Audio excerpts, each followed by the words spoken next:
رحم اللہ من قرأ الفاتحہ.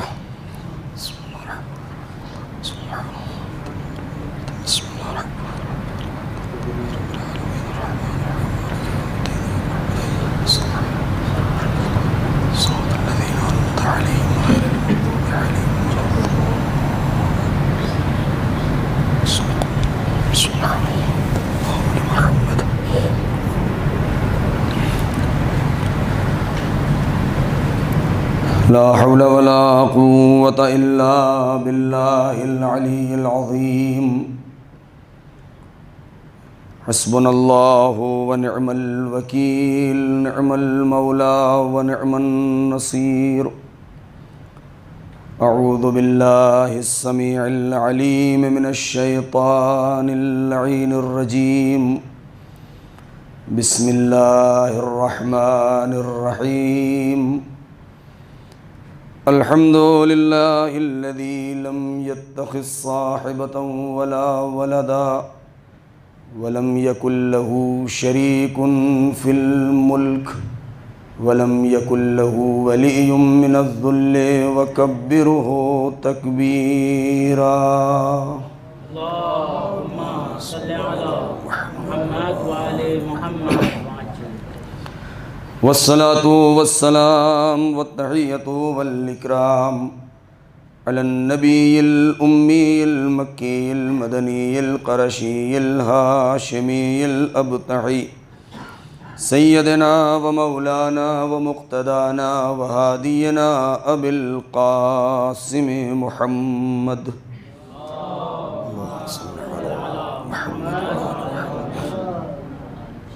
وعلى أهل بيته الطيبين الطاهرين المعصومين المظلومين الذين أذهب الله عنهم الرجس وطهرهم تطهيرا.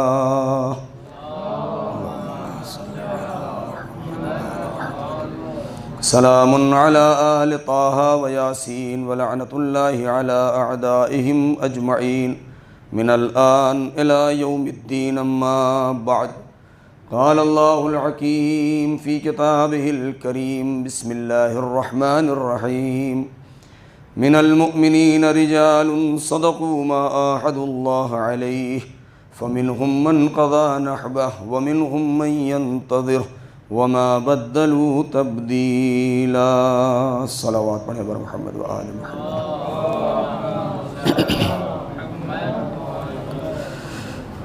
عزیزان محترم، علماء کرام اور طلاب عزیز، بہرحال ناظم محترم اور برادر عزیز نے جو القاب دیے اور جس انداز سے خطاب فرمایا ہے، میں اس کا لائق نہیں ہوں. یہ ان کی بزرگواری ہے، اپنی بے وضاحتی کا اعتراف ہے مجھے، اور بہرحال حق استادی انہوں نے عطا فرمایا ہے، ایسا کچھ نہیں ہے. ایک صلوات پڑھیں بر محمد و آل محمد.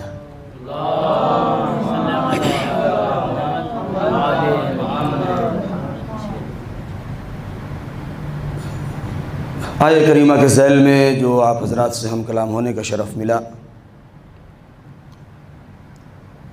اس کے آج اس مرحلے میں جو باتیں مجھے آپ کی خدمت میں عرض کرنی ہیں، آیت کا ترجمہ آپ کے پیش نظر ہے، موضوع گفتگو بھی آپ کے مد نظر ہے کہ کربلا اسوہ حق پرستی، حق جوئی اور حق طلبی. کربلا ہر اعتبار سے کردار سازی کا ایک نمونہ ہے، انسان سازی کا ایک نمونہ ہے. پوری دنیا میں انسان بہت ہیں، تھے اور آئندہ بھی رہیں گے، لیکن اتنی بڑی بھیڑ میں، اس کاروان بشریت میں، بنی آدم میں کتنے فرقے ہیں، کتنے مذاہب ہیں، کتنے مکاتب فکر ہیں، کتنے ممالک آباد ہیں. ہر انسان کا اپنا ایک طرز فکر ہے، ایک سلیقہ نظر ہے. لیکن ہر زمانے میں رہبران امت انبیاء ما سلف، ہادیان قوم، پروردگار عالم کے نمائندے جس دنیا میں آتے رہے، ان کا مقصد ایک ہی رہا کہ انسان کو کمال کی منزل تک پہنچا دیا جائے، اور جب انسان کمال کی منزل سے ہمکنار ہوگا تو اسی کو انسان کامل کہا جائے گا۔ بہت مشکل ہے تلاش کر لے جانا کہ انسان کامل کون ہے، کون سا انسان، کون سا آدمی انسانیت کے کس درجے تک پہنچ چکا ہے، کمال کے کتنے زینے طے کر چکا ہے، اس کا طے کر پانا بھی بہت مشکل ہے۔ ہر انسان اگر خود اپنے جگہ پر ہوتے ہوئے اپنے گریبان میں جھانکے اور ٹٹولے، اپنے نفس کو، اپنے ضمیر کی جانچ کرے، پڑتال کرے، تو ہر انسان خود سمجھ سکتا ہے کہ وہ انسانیت کے کس مرحلے پر فائز ہے۔ وہ عہد پروردگار کہ جس کا ہم سے وعدہ کیا گیا ہے اور ہم نے اس کی بارگاہ میں عہد و پیمان کیا ہے، جسے آخری منزل تک پہنچانا ہے۔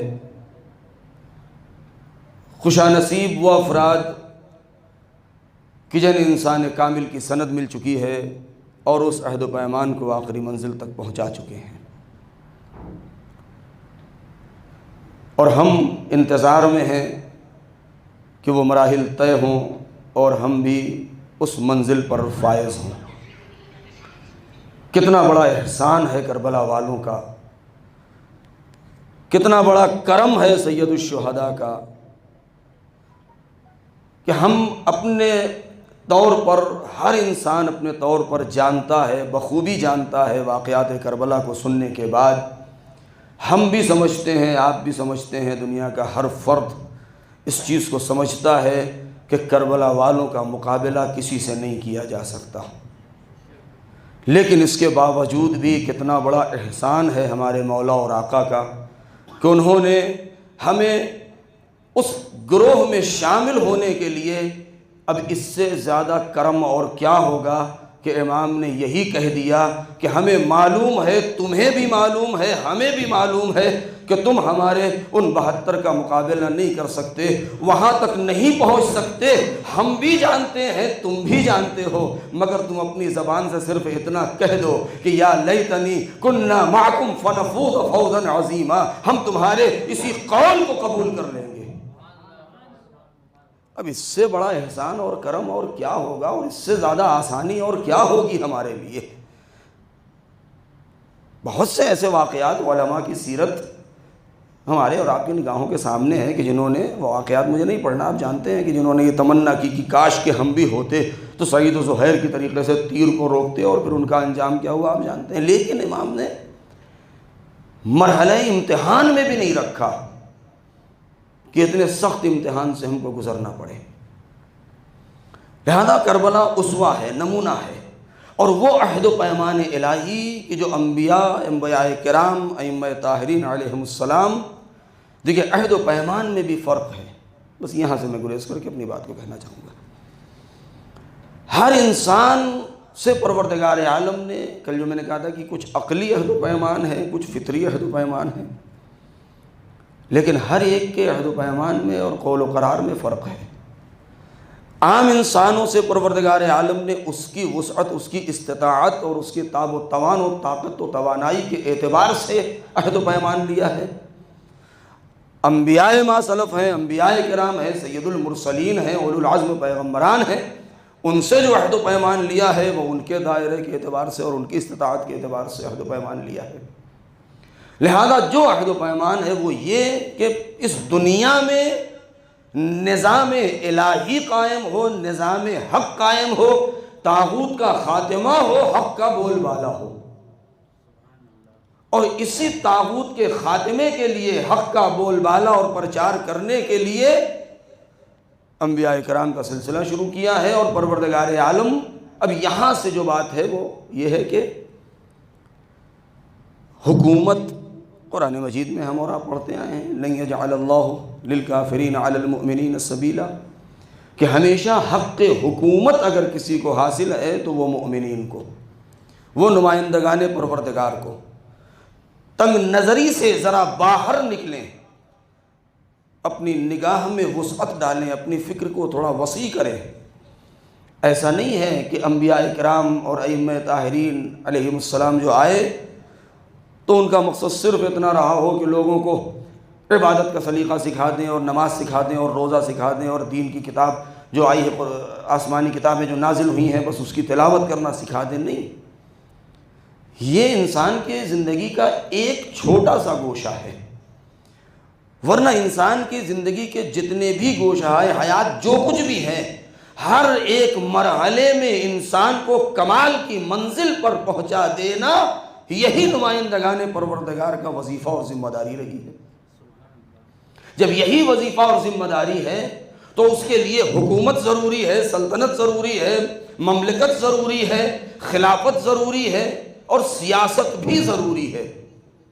بس اسی لفظ سے گفتگو کرنا ہے تھوڑا سا۔ سیاست ایک اتنا مقدس لفظ ہے اور آج کے دور میں بدنام ترین لفظ بھی ہے۔ سیاست ایک اعلیٰ ترین مفہوم اپنے اندر سمائے ہوئے اور رکھتا ہے۔ سیاست جو آج دنیا میں پائی جاتی ہے اس کا نام سیاست نہیں ہے۔ وقت میں گنجائش نہیں ہے، وہ ساری تفصیلات آپ کے پیش نظر ہیں کہ مولا کائنات نے نہج البلاغہ میں کئی مرتبہ اپنے خطبوں میں، اپنے خطوط میں آپ نے اس لفظ کو استعمال کیا ہے۔ ائمہ طاہرین علیہم السلام کی ہمارے اصول عقائد میں جو تعریف کی جاتی ہے علم کلام میں، تو ان کو سعست العباد کے نام سے یاد کیا گیا ہے۔ یعنی دنیا میں امام کا سیاسی ترین فرد ہونا لازم ہے۔ اور مولا علی نے بھی اس بات کی طرف اشارہ کیا ہے، جب معاویہ سے لوگوں نے مقابلہ کرنا شروع کیا مولا علی کا، تو آپ نے وہ جملہ بھی کہا کہ مجھے تعجب اس بات پر ہے کہ لوگ مجھے اس کے مقابلے میں اور اسے میرے مقابلے میں لاتے ہیں۔ تفصیلات آپ جانتے ہیں۔ آج کے دور میں جو سیاست ہے اور جو اصلی سیاست ہے ان میں فرق ہے۔ میں ایک لفظ کہہ کے آگے بڑھ جاؤں کہ سیاست میں اور مکاری میں زمین و آسمان کا فرق ہے۔ مکاری کو سیاست نہیں کہتے، سیاست کو مکاری نہیں کہتے۔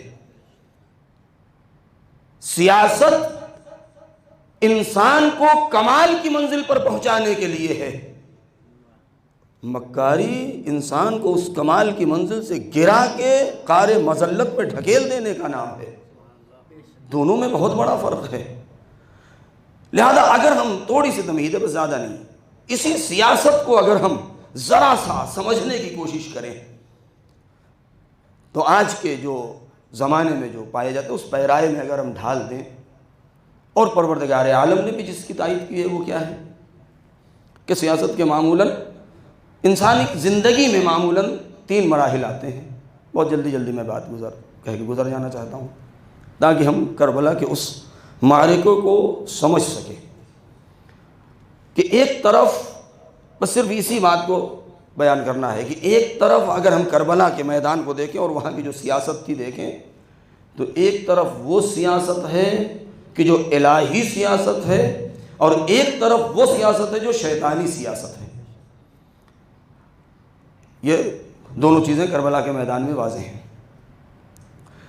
سیاست کے اوپر گفتگو کرنے سے پہلے انسانی زندگی کے جو مراحل ہیں، جو نظام ہیں، سب سے پہلے مرحلے میں جو نظام قائم ہوتا ہے انسان کی زندگی میں وہ انسان کی انفرادی زندگی ہے۔ میں زیادہ وقت نہیں لوں گا آپ کا۔ انفرادی زندگی ہے۔ انسان کے اوپر سب سے پہلے واجب اور فرض یہ ہے کہ اگر انسان چاہتا ہے کہ دوسروں کی نصیحت کرے، دوسروں کو نصیحت کرے، تو سب سے پہلے واجب ہے کہ وہ خود اپنے نفس کا جائزہ لے۔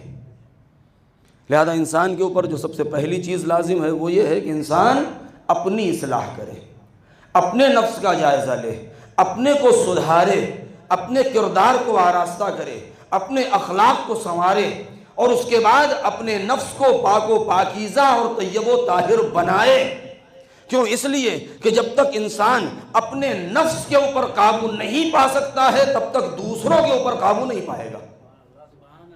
لہذا انسانی زندگی میں سب سے پہلی چیز جو ہے وہ یہ ہے کہ انسان اپنے نفس کا تزکیہ کرے، اپنے نفس کو پاک کرے، اپنے اوپر قابو حاصل کرے، اپنے نفس کو اپنے کنٹرول میں رکھے، اپنے گریبان میں جھانک کے دیکھے، اپنے نفس کا جائزہ لے، اپنے کمالات کا امتحان لے کہ ہم ابھی کمالات کے کس منزل پر پہنچے ہیں، ابھی ہم نے علم کتنا حاصل کیا، ابھی ہمارے پاس ہنر کتنا ہے، ابھی ہمارے پاس فن کتنا ہے، معاشرے میں ہماری آبرو کتنی ہے، ہماری عزت کتنی ہے، ہمارا وقار کتنا ہے، لوگوں میں ہماری حیثیت کیا ہے۔ پہلے انسان اپنے آپ کا جائزہ لے، تب جا کے باہر قدم نکالے اور دوسروں کے اوپر دھونس جمانے کی کوشش کرے۔ لہذا سب سے پہلا مرحلہ یہ ہے۔ جب اس سے انسان آگے بڑھتا ہے تو دوسرا مرحلہ دائرہ تھوڑا وسیع ہو جاتا ہے، دائرہ ذرا وسیع ہو جاتا ہے، اور وہ وسیع دائرہ کہ اب انسان کا اختیار اپنے نفس سے باہر نکل کے اب ایک دوسرا نظام جو قائم ہوتا ہے وہ انسان کے گھر کا نظام ہے۔ تو پہلا جو نظام تھا علماء اخلاق نے، قرآن نے اس کو تزکیہ نفس و تطہیر نفس کا نام دیا ہے۔ لیکن جب گھر کی منزل آ گئی تو اب انسان چونکہ اجتماعی مفطور علی الاجتماع کہ انسان فطری طور سے اجتماعی خلق ہوا ہے، بغیر اجتماع کے انسان جی نہیں سکتا ہے، تنہا انسان جی نہیں پائے گا۔ لہذا اب انسان کا جب دائرہ وسیع ہوا تو اب اس کے والدین بھی ہیں، اس کے بھائی بہن بھی ہیں، اس کی زوجہ بھی ہے، اور اس کے گھر والے بھی ہیں، اس کی آل اولاد بھی ہے۔ لہذا جب انسان کو اتنا اختیار ہو چکا اور اتنی طاقت و توانائی انسان کے اندر آ چکی ہے کہ وہ اپنے نفس کا جائزہ لے سکتا ہے، اپنے آپ کو سنوار سکتا ہے، اپنی حق حیات کو محفوظ کر سکتا ہے، اور اپنی زندگی کو دوسروں کے ہاتھوں سے محفوظ کر سکتا ہے، تو اب اس کا اختیار وسیع ہو جاتا ہے۔ اب اس کے اندر تدبیر منزل کا معاملہ آ جاتا ہے۔ اب وہ کاروان تھوڑا سا بڑھ چکا ہے، اب اس کی آل اولاد بھی ہیں، اس کے ماں باپ بھی ہیں، اس کے خانوادے والے بھی ہیں، اس کے قبائل اور عشیرے والے بھی ہیں۔ لہذا اب انسان کو اتنا اختیار دیا گیا ہے کہ انسان اپنے خاندان کے اوپر ایک نظام قائم کرے کہ جس نظام کا نام ہے تدبیر منزل۔ یہ دوسرا مسئلہ ہوا۔ تو پہلا مسئلہ اپنے نفس کو آراستہ کریں، تطہیر کریں، تزکیہ نفس کریں، خود سازی کریں۔ دوسرا مرحلہ کہ اب انسان اپنے نفس سے آگے بڑھ کے اپنے گھر والوں کا جائزہ لے اور ان کی اصلاح کرے، اپنے نفس کی اصلاح کے بعد اپنے خاندان والوں کی اصلاح کرے۔ شاید یہی وجہ ہے کہ پروردگار عالم نے بھی جب اپنے حبیب کو نبی بنایا اور بھیجا اس دنیا میں تو ابتدائی مرحلے میں سب سے پہلے ہی اس بات کا حکم نہیں دے دیا ہے کہ آپ جائیں اور جاتے ساتھ فوراً حکومت قائم کر دیں، فوراً ایک نظام بنا لیں اور لشکر جمع کر لیں۔ نہیں، سب سے پہلے اپنے نفس سے شروع کیا ہے۔ یہی وجہ ہے کہ پیغمبر اکرم بھی جب عملی میدان میں آئے ہیں تو 40 سال تک خاموش رہے۔ سب سے پہلے مکے والوں سے، کفار و مشرکین سے اپنی کردار کا لوہا منوایا، اپنی صداقت کا کلمہ پڑھوایا، اپنی امانت داری کا کلمہ پڑھوایا ہے، تاکہ دنیا یہ جان لے کہ وہ نبی جو ہمیں توحید کا درس دینے آیا ہے، جو اپنی رسالت کا کلمہ پڑھوانے آیا ہے، جو پس پردہ قیامت کو ہمیں سمجھانے آیا ہے، کہ جو ہماری دنیا و آخرت کا ذمہ دار بن کے آیا ہے، وہ پہلے خود کتنا امین تھا، کتنا صادق تھا، کتنا محترم تھا۔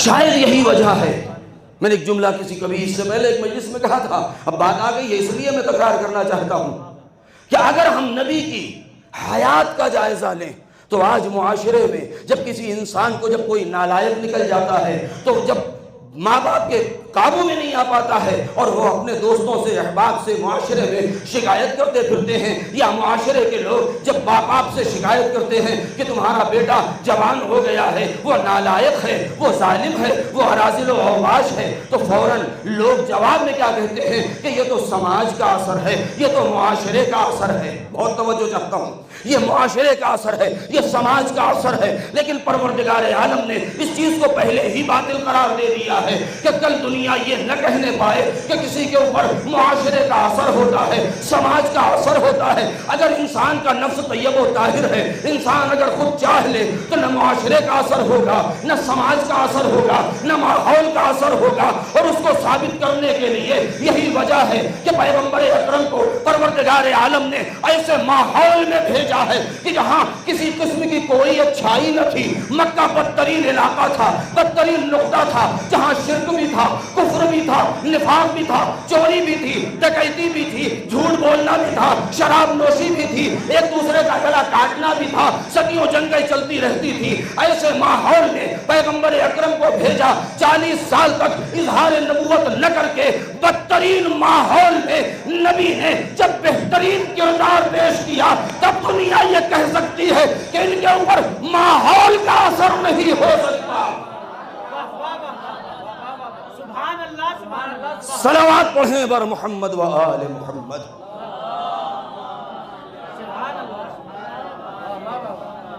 نبی کے اوپر ماحول کا اثر نہیں۔ دوسری بات بھی ثابت ہو جائے گی کہ جو یہاں آ کے سیکھتے ہیں وہ ماحول سے کچھ بھی سیکھ سکتے ہیں۔ ہم نے ان کو اس لیے نہیں بھیجا کہ تم سے جا کے سیکھیں، ہم نے اس لیے بھیجا ہے کہ تمہیں سکھائیں۔ یہ پاک بننے نہیں گئے ہیں، دوسروں کو پاک بنانے گئے ہیں۔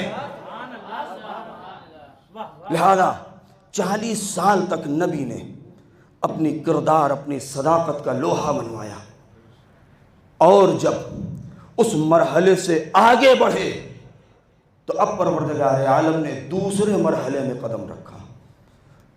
کیوں؟ اس لیے کہ نظام کا پہلا مرحلہ خود سازی، دوسرا مرحلہ قبیلہ سازی، خانوادہ سازی، گھر کی اصلاح، اپنے آل اولاد کی اصلاح، اپنے گھر کا نظام انسان درست کرے۔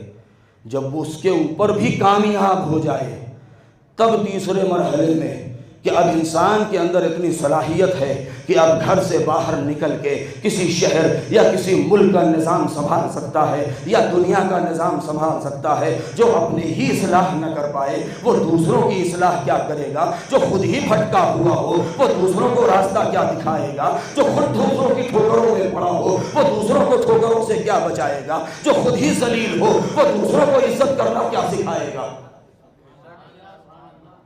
لہذا نبی کو پہلے مرحلے میں خاموش تبلیغ، مطلب کونوا دعاۃ الناس بغیر السنتکم، لوگوں کو دعوت دو اپنی زبان کے علاوہ۔ نبی کا پہلا مرحلہ، زبان سے کچھ نہیں کہا، ایسا کردار پیش کر دیا۔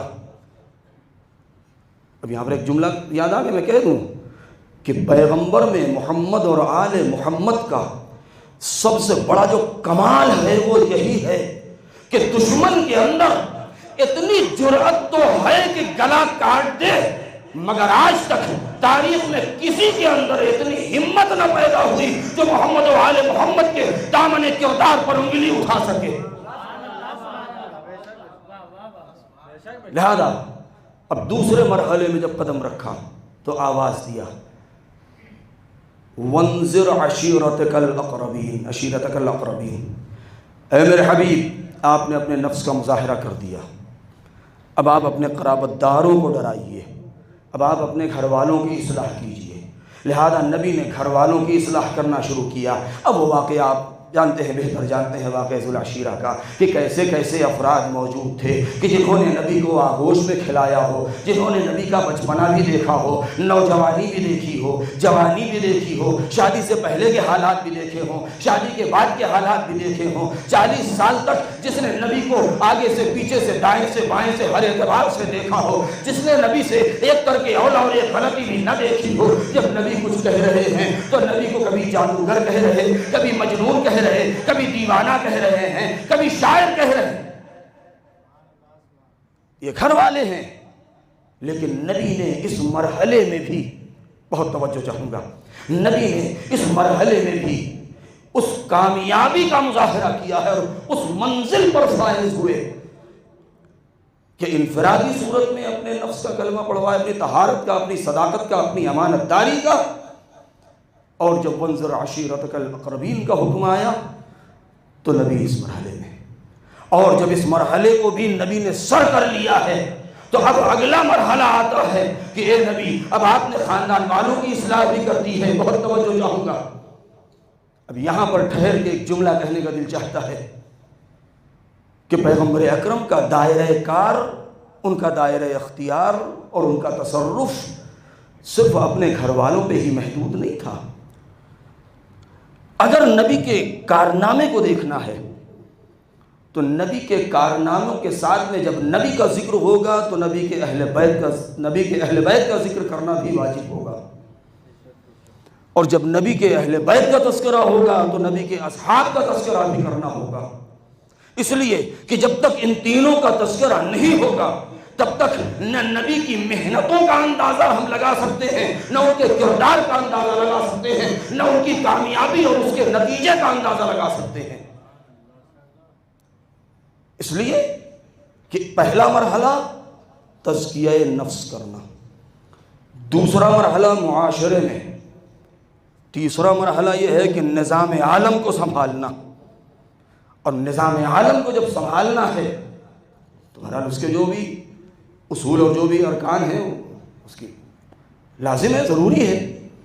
لہذا میں بات کو اس رخ پر نہ جانے دوں، مختصر کر دوں کہ اگر نبی کے کارنامے کو یہاں پر ہمیں دیکھنا ہے تو پیغمبر اکرم کہ اگر حالات کا جائزہ لیں، ان کی اہل بیت کا جائزہ لیں، تو ممکن ہے کوئی یہ کہے کہ نبی کا کارنامہ یہ ہے کہ انہوں نے مولا علی جیسے افراد کی تربیت کر دی ہے، طیب و طاہر بنایا، اپنے نفس کے بعد جناب فاطمہ زہرا سلام اللہ علیہا، حسن حسین جیسے، تو پلٹ کے قدرت آواز دے گی کہ میرے نبی کے کارنامے کو دیکھنا ہے تو یہاں پہ نہ دیکھو، اگر نبی نے ان کو پاک بنایا ہے تو پھر آیہ تطہیر میں نے کیا کیا ہے؟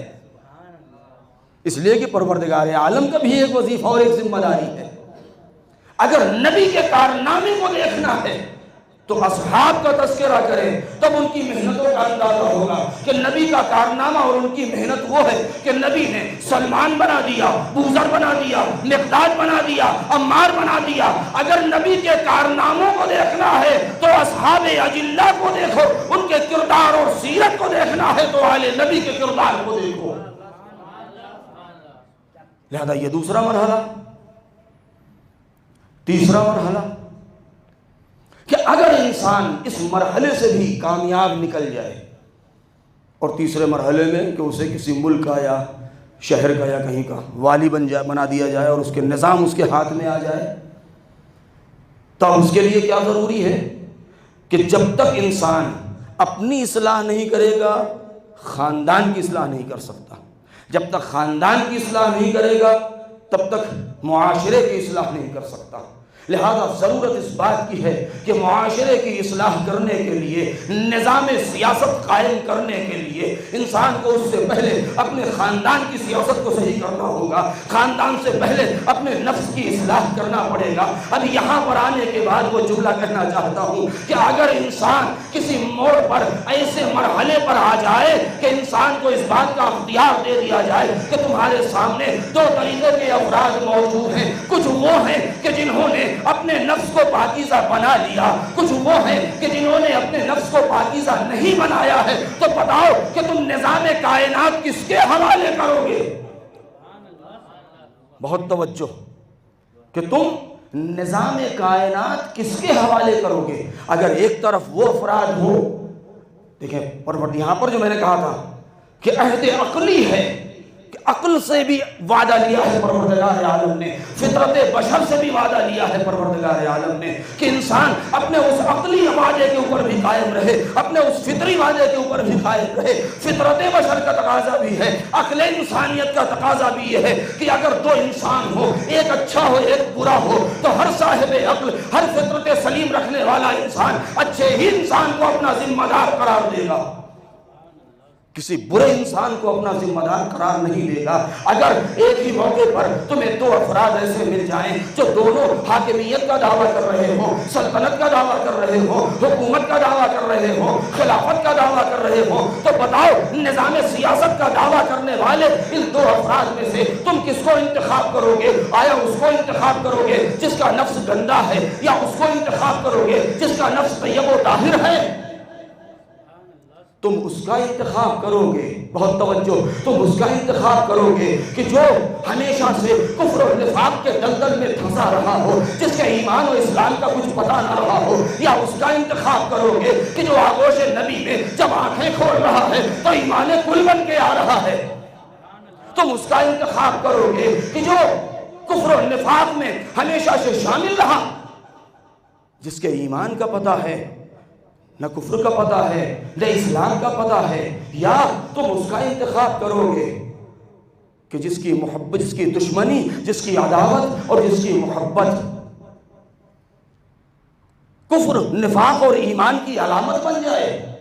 تم اس کا انتخاب کرو گے کہ اگر دو آدمی ایک ساتھ مل جائیں، ایک آدمی کا نفس گندا ہو، ایک آدمی کا نفس پاک ہو، ایک آدمی وہ کہتا ہوا نظر آ رہا ہو کہ مجھ سے زیادہ تو گھر میں بیٹھی ہوئی بوڑھی عورتیں جانتی ہیں، اور ایک آدمی وہ کہہ رہا ہو کہ مجھ سے جو کچھ پوچھنا ہے پوچھ لو، تو اب تمہاری عقل سلیم کیا کہتی ہے، تمہاری فطرت کیا کہتی ہے؟ صلوات پڑھیں بر محمد و آل محمد۔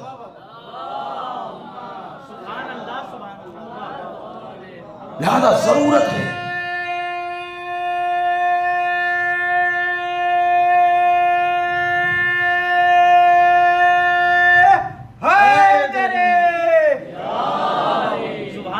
اگر ایسے افراد مل جائیں تو اب کسی شرعی دلیل کی ضرورت نہیں ہے، فطری دلیل، عقلی دلیل انسان کے لیے کافی ہے کہ ایک طرف ایسے ایسے افراد موجود ہیں اور ایک طرف ایسی شخصیت موجود ہے، لہذا ہر فطرت سلیم، ہر عقل سلیم ایسے ہی انسان کا انتخاب کرے گی۔ اب اگر دو شخصیتیں ایک ساتھ مل جائیں کہ دونوں کا نفس پاک ہو، دونوں طیب و طاہر ہو، دونوں تقویٰ کے اعلیٰ منزل کے اوپر فائز ہو، لیکن دونوں میں فرق یہ ہو، ایک وہ ہو کہ جس نے اب خود سے اپنے نفس کو پاک بنایا ہو، دوسرا وہ ہو جس کے نفس کو خدا نے پاک بنایا ہو، تو آپ بتاؤ کہ ان دونوں میں کس کا اختیار کرو گے؟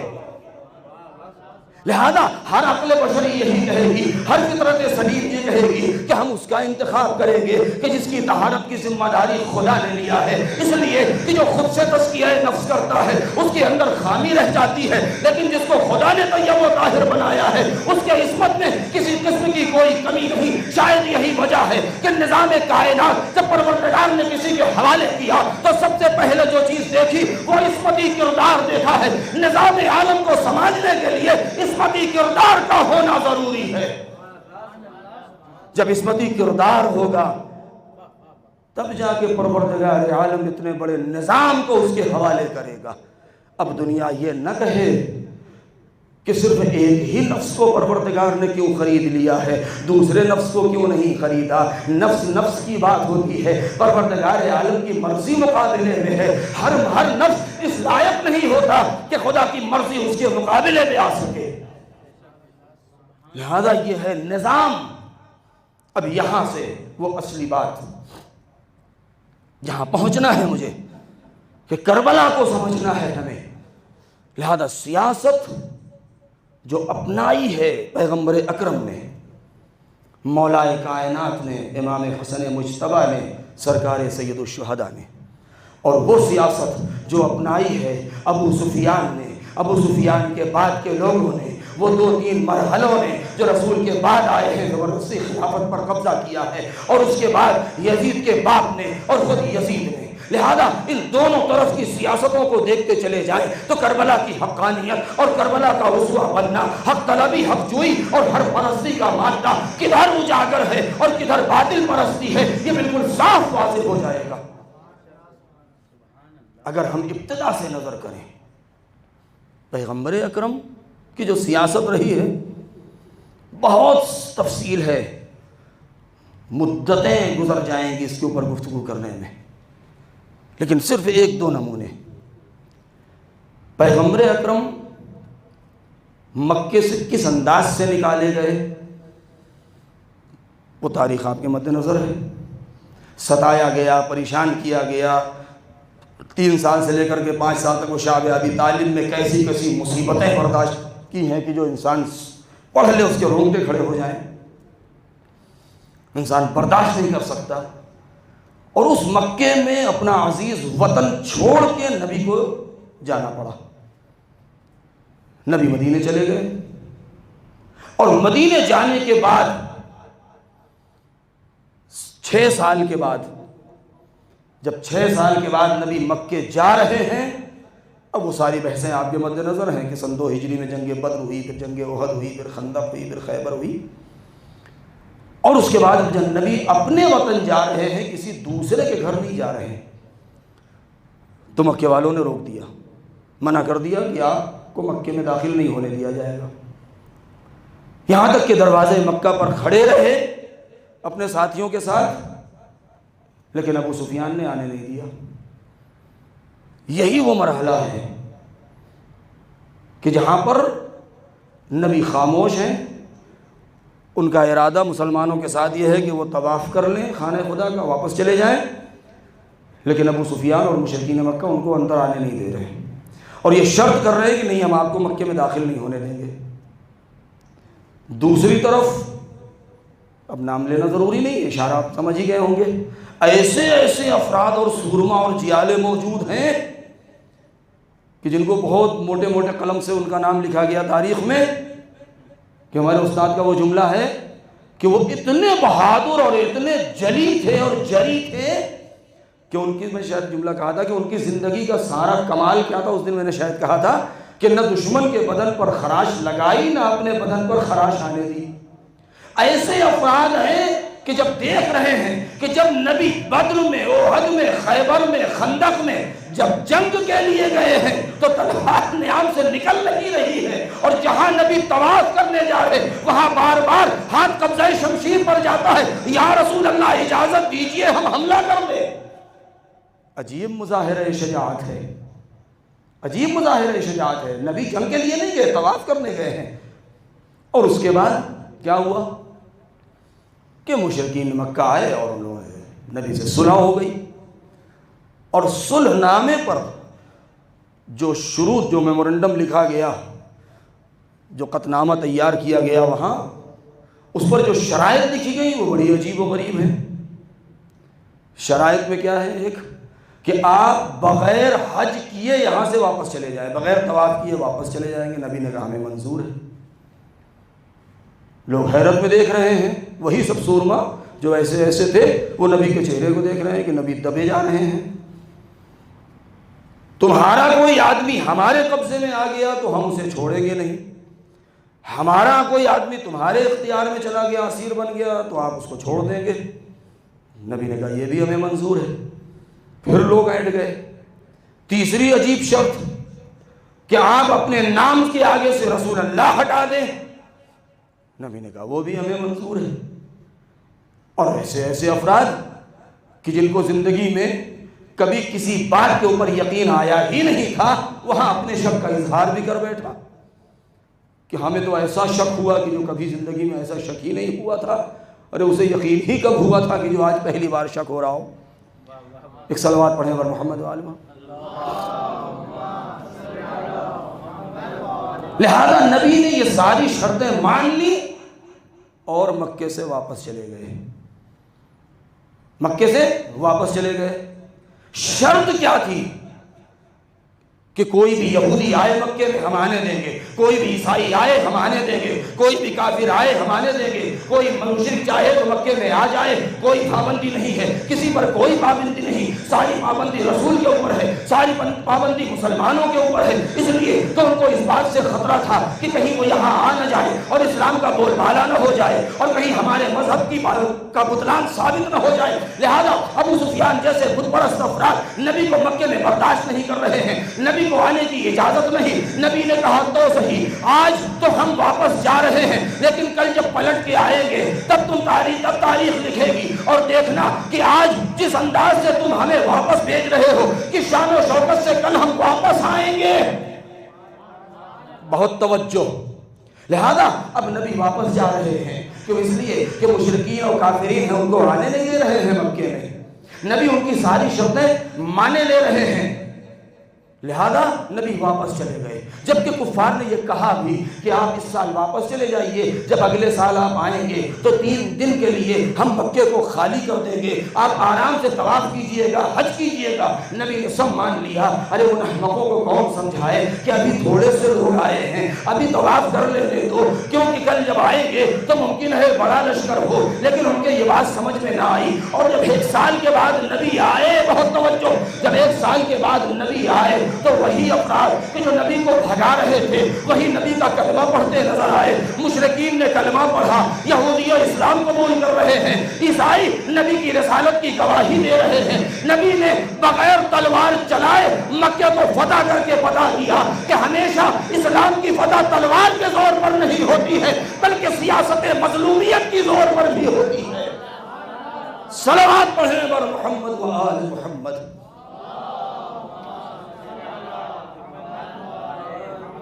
یہ نانا کی سیاست ہے۔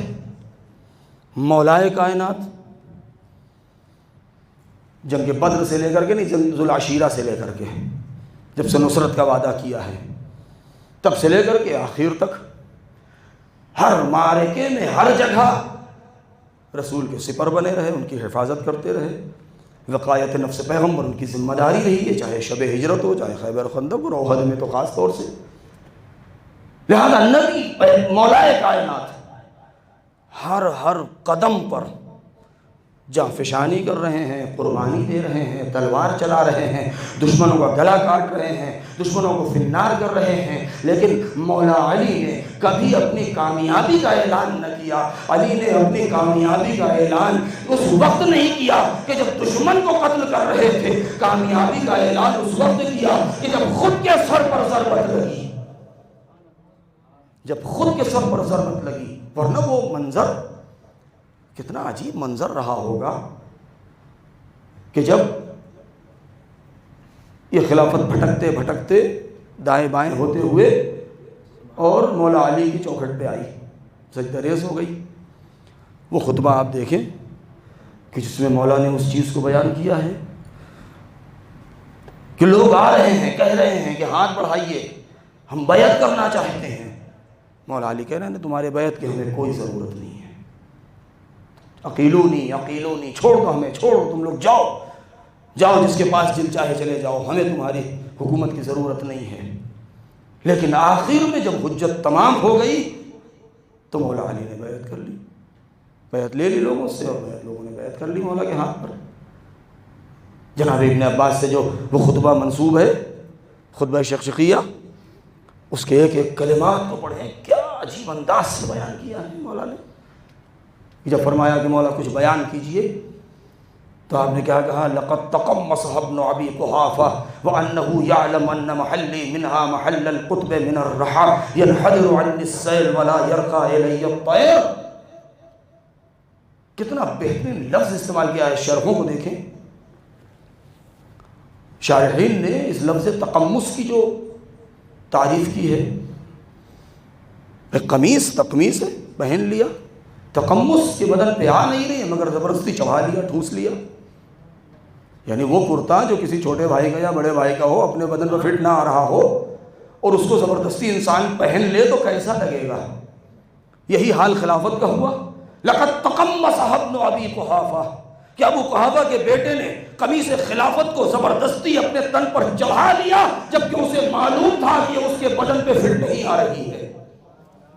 وَأَنَّهُ يَعْلَمُ أَنَّ مَحَلِّي مِنْهَا مَحَلَّ الْقُطْبِ مِنْ الرَّحَى، جبکہ وہ جانتا تھا اس بات کو کہ خلافت میں میرا مقام وہی ہے جو خلافت جو چکی کے درمیان اس کیل کی ہوتی ہے کہ جس کے اوپر اس والا پتھر اس کیل کے محور پر گھومتا ہے. یعنی چاہے پہلی خلافت ہو، چاہے دوسری ہو، چاہے تیسری ہو، چاہے کوئی بھی مرحلہ ہو، علی نے اس بات کا اعلان کر دیا کہ اگر میں ایک لمحے کے لیے بھی درمیان سے ہٹ جاتا، خاموش ہو جاتا، تو نہ سلطنت چل پاتی، نہ حکومت چل پاتی، نہ خلافت چل پاتی. خلافت کی چکی گھوم رہی تھی تو میرے اشارے پر گھوم رہی تھی. صلوات پڑھیں بر محمد و آل محمد.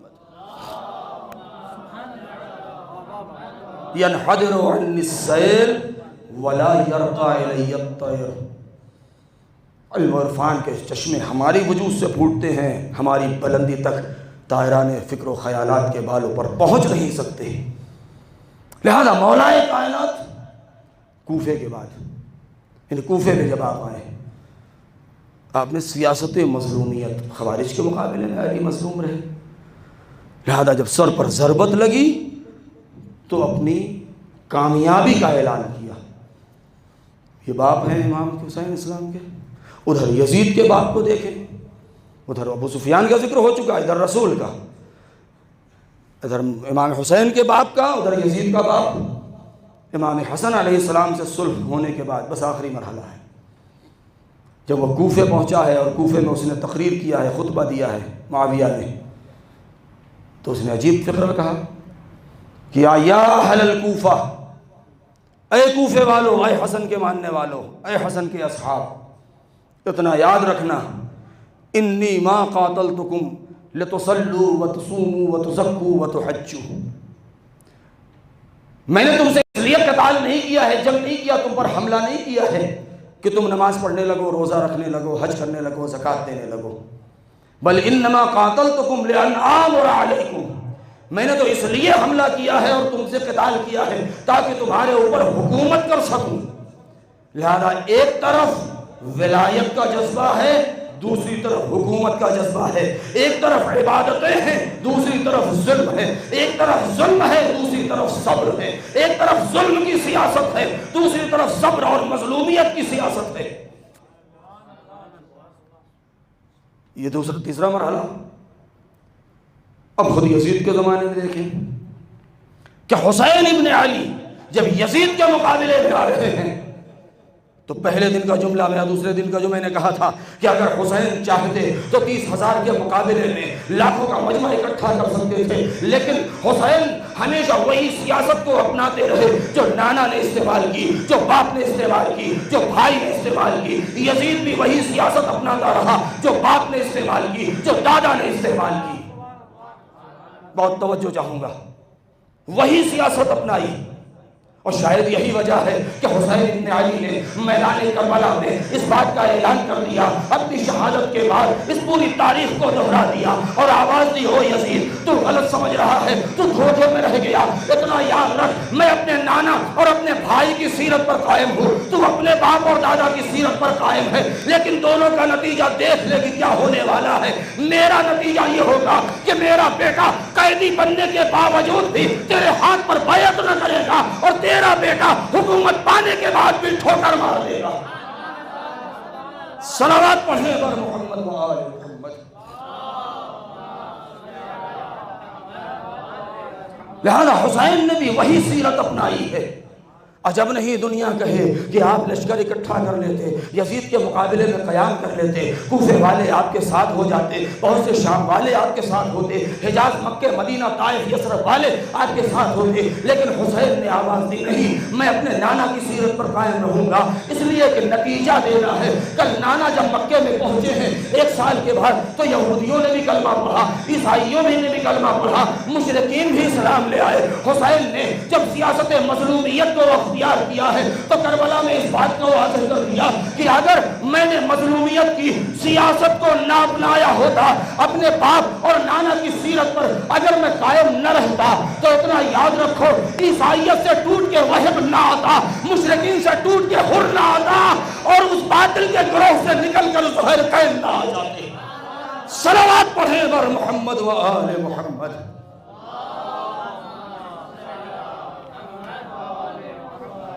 وہی سیرت ہے کہ جس کے لیے حسین نے کہا وَأَنْ أَصِيرَ بِسِيرَةِ جَدِّي وَأَبِي، وہی عہد و پیمان کہ جو پروردگار عالم کی بارگاہ میں جو عہد کیا تھا، جو وعدہ طفلی تھا، امام نے اسے نبھا دیا۔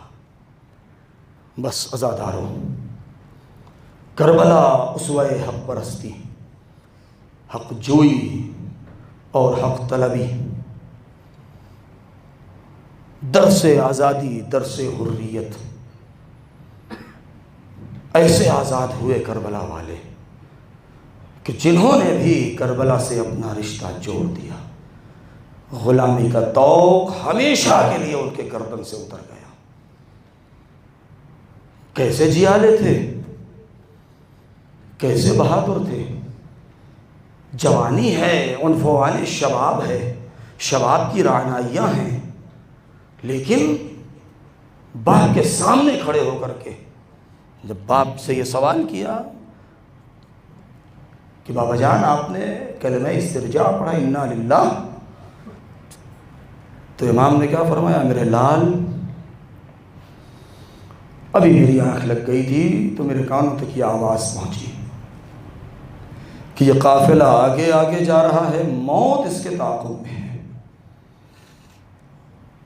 رگوں میں جوانی کا خون تھا، ہاشمی خاندان، علی کا پوتا، حسین کا لاڈلا، معمولی بات ہے، عباس کا بھتیجا، غیظ میں جلال میں آ کے بابا جان کیا مذائقہ ہے، کیا ہم حق پہ نہیں ہیں؟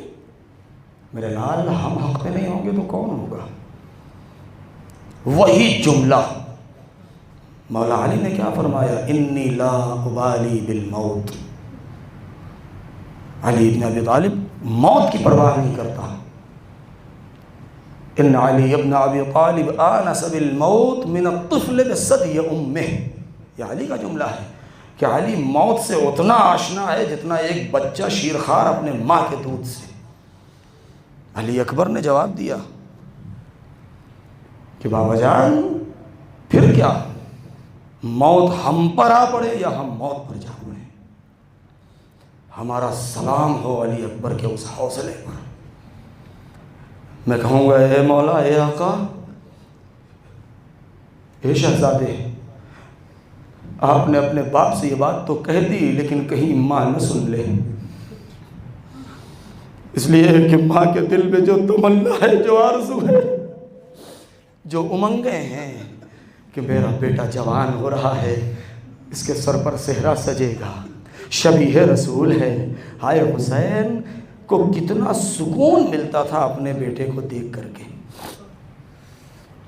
کتنا سکون ملتا تھا۔ کتنی روایتیں ہیں ایسی کہ جس میں مولا نے یہ فرمایا تھا میرے لال، جب میں اپنے نانا کی زیارت کا مشتاق ہوتا تھا تو میں تجھے دیکھ لیا کرتا تھا۔ وہ زینب کہ جس نے اکبر کو پالا تھا، تاریخ پڑھیں جناب علی اکبر کی، جناب ام لیلہ ماں تھی، مگر جو محبت اکبر کو زینب سے تھی اور زینب کو اکبر سے، اس کی کوئی مثال نہیں ہے۔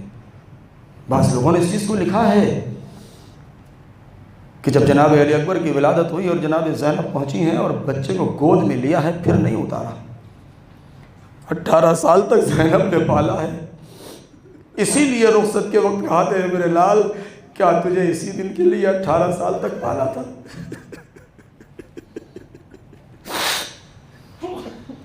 عزاداروں، وہ شبیہ رسول، وہ بنی ہاشم کا دلارا، وہ قبیلے کی شان، صبح عاشور نمودار ہوئی۔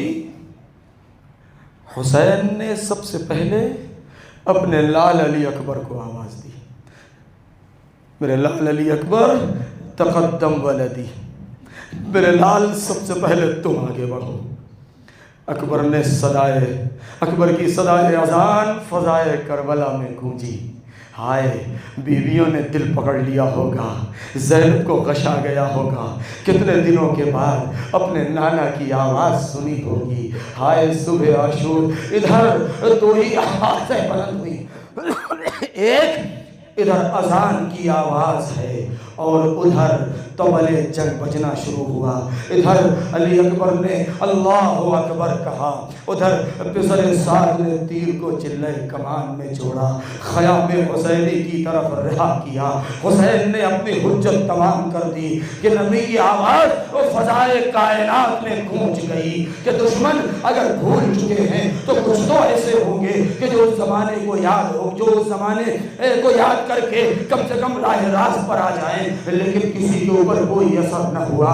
ہائے، جنگ کا آغاز ہوا، ایک ایک کر کے میدان میں جاتے رہے اولاد حسینی، برادران حسین چاہتے ہیں کہ میدان میں جائیں، لیکن انصار حسینی تقدم کرتے ہیں اور اپنے کو مقدم کرتے ہیں اور اس میں سبقت لے جاتے ہیں۔ یہاں تک کہ وہ وقت بھی آیا کہ جب حسین کا جوان لال حسین کے سامنے کھڑا ہے، اے میرے مولا، اے میرے آقا، اے میرے پدر بزرگوار، اے بابا مجھے مرنے کی اجازت دے۔ ہائے، خدا کسی باپ کو وہ منظر نہ دکھائے، حسین کے اوپر کیسا وقت آ چکا تھا کہ 18 سال کا کڑیل جوان ارے باپ سے مرنے کی اجازت مانگ رہا ہو، وہ بھی صحیفی کے عالم میں، وہ بھی 3 دن کی بھوک اور پیاس میں۔ آئے جب علی اکبر نے اجازت مانگی ہے تو حسین نے اکبر کو چاروں طرف سے دیکھا ہے، بڑی حسرت بھری نظر ڈالی ہے، آسمان کا رخ کیا، زمین کو دیکھا، اکبر کو اپنے سینے سے لگایا اور ایک جملہ کہا، اے میرے لال، کیا تو بھی میرا ساتھ چھوڑ دے گا؟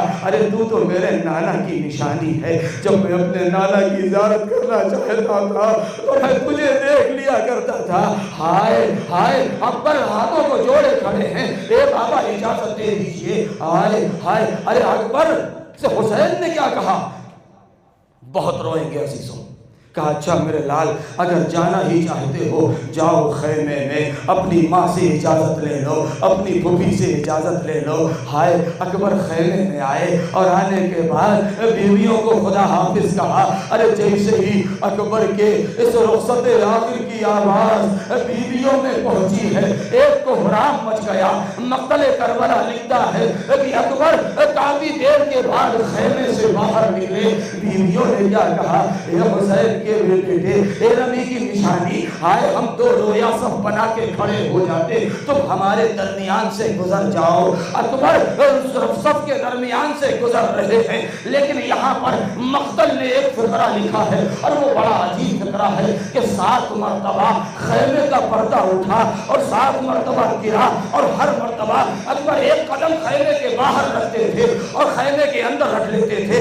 ایسا محسوس ہوتا تھا کہ جیسے کوئی ہے کہ جو اکبر کے دامن کو پکڑ کے کھینچ لیتا ہے، کوئی بار بار اکبر کے دامن کو پکڑ کے اور خیمے میں کھینچ لیتا ہے۔ علامہ جوادی کا یہاں پر مسائل میں ایک فقرہ ہے، وہ کہتے ہیں کہ جب یہ روایت میں نے پڑھی تو میری سمجھ میں یہ آیا کہ اگر کوئی بڑا اکبر کو پکڑ کے کھینچتا تو اکبر کے بازو کو پکڑتا، اکبر کے دامن کو کھینچنا، اس کا مطلب یہ ہے کہ کوئی ننھی بچی ہے جو بار بار بھیا کے دامن کو پکڑ لے۔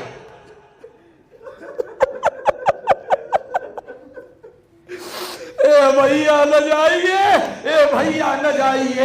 آئے اکبر رخصت ہو کے حسین کے سامنے آئے، مولا نے اکبر کو سجایا، سجانے کے بعد ہاتھوں کو آسمان کی طرف اٹھایا، آواز دی، اللہم اشہد ہؤلاء القوم قد برز الیہم غلام اشبہ الناس خلقا وخلقا ومنطقا ورسولک۔ پروردگار اس قوم پر گواہ رہنا کہ ہم میں اس کو بھیج رہا ہوں جو رفتار و گفتار میں کبھی کا مشابہ تھا۔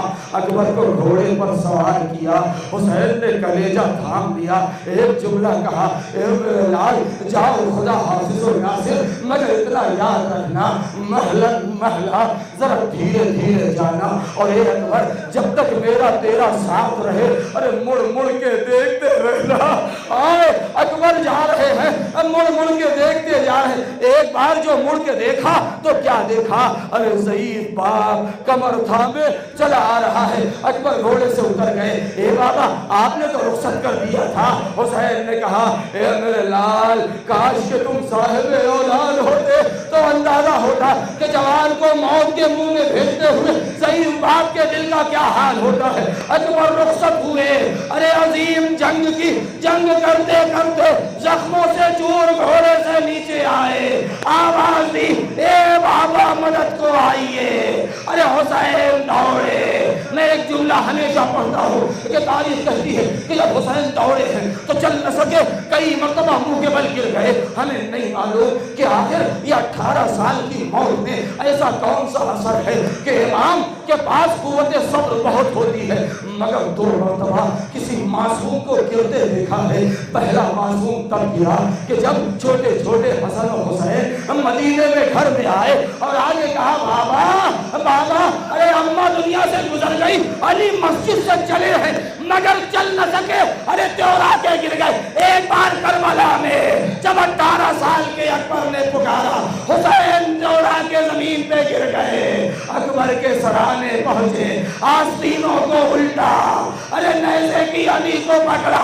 اب جو نیزے کی علی نکلی منکا ڈھل گیا، آنکھیں پلٹ گئی، اکبر گزر گئے۔ حسین نے ایک ہی فکرہ کہا، بنیا قد استرحت من ہم الدنیا وغمها وبقي ابوك وحيدا فريدا۔